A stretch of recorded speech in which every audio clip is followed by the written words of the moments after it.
Бұқар бабамыз бірінші байлық денсаулық, екінші байлық ақ жаулық деген.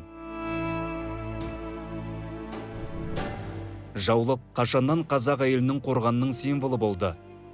Жаһандану дәуірінде батысқа еліктеймін деп, қазақлықтан аттап кету атымызға сын.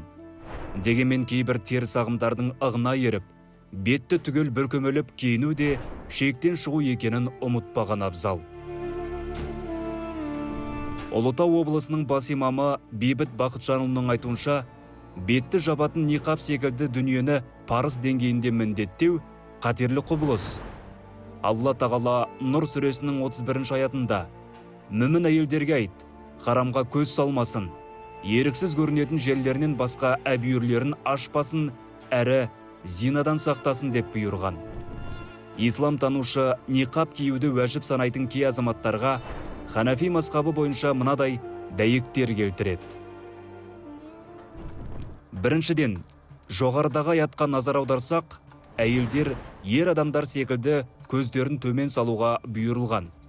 Ал ниқап киюші әйелдің еш жері көрінбесе, көзді төмен түсірудің қандай қажеттілігі бар?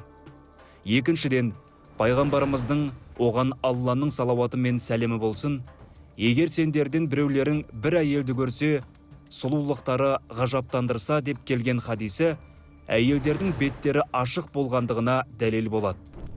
Қоштасу қажылығында пайғамбарымыз бен оған Алланың салауаты мен сәлемі болсын, Фазыл ибн Аббас аттың үстінде отырғанда қосамилық бір әйел келеді. Фазыл ибн Аббас әйелдің сұлулығына тесіліп қарайды. Сол кезде Алла елшісі оған Алланың салауаты мен сәлемі болсын, оның жүзін басқа жаққа бұрғызған. Үшіншіден, имам Әбу Дәуідте келген хадисте Қайс ибн Шәммәс келесі риуаятты жеткізеді. Умму Қолат деген бір әйел Алла елшісіне, оған Алланың салауаты мен сәлемі болсын, өзінің өлтірілген ұлының халі туралы сұрау үшін келгенін айтады.